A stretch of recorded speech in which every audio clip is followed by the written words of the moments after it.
องประชุมดำเนินชีวิตการเมืองถ่ายสมัยกองประชุมใหญ่ครั้งที่8และถาบทามบุคลากรหอบที่3ขององค์คณะพรรคกองบัญชาการปกสแขวงหัวพันเพื่อกะเกียมให้แก่การดำเนินกองประชุมใหญ่ครั้งที่เก่าขององค์คณะพรรคกองบัญชาการปกสแขวงหัวพันที่จะขายขึ้นในมื้อนี้ได้จัดขึ้นในวันที่25มีนาคม2025นี้อยู่ที่สโมสรกองบัญชาการปกสแขวง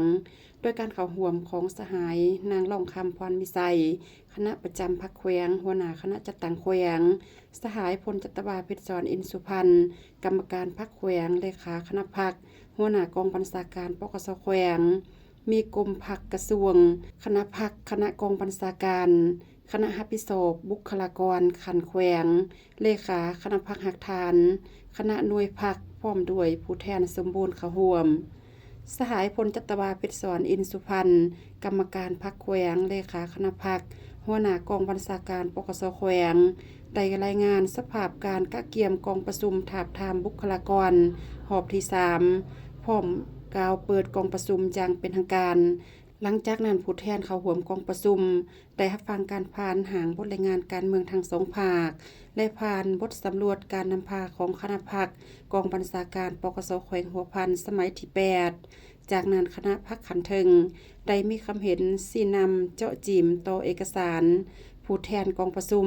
และคณะรับผิดชอบขันแขวง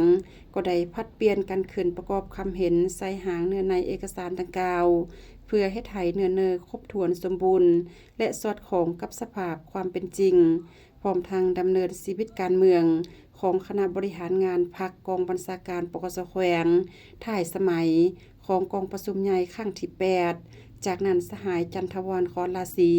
ห้องคณะจัดตั้งแขวง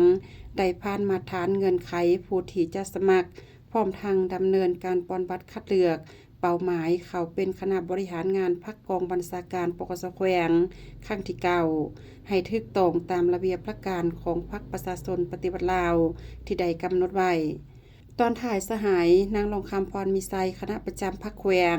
หัวหน้าคณะจัดตั้งแขวงได้มีคำเห็นโอลมต่อกองประชุมเติมอีก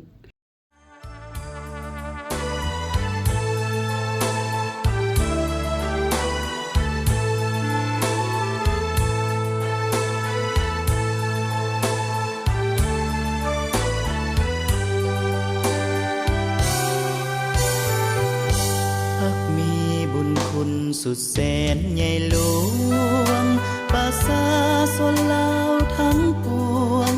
ต่างก็เทิดทูน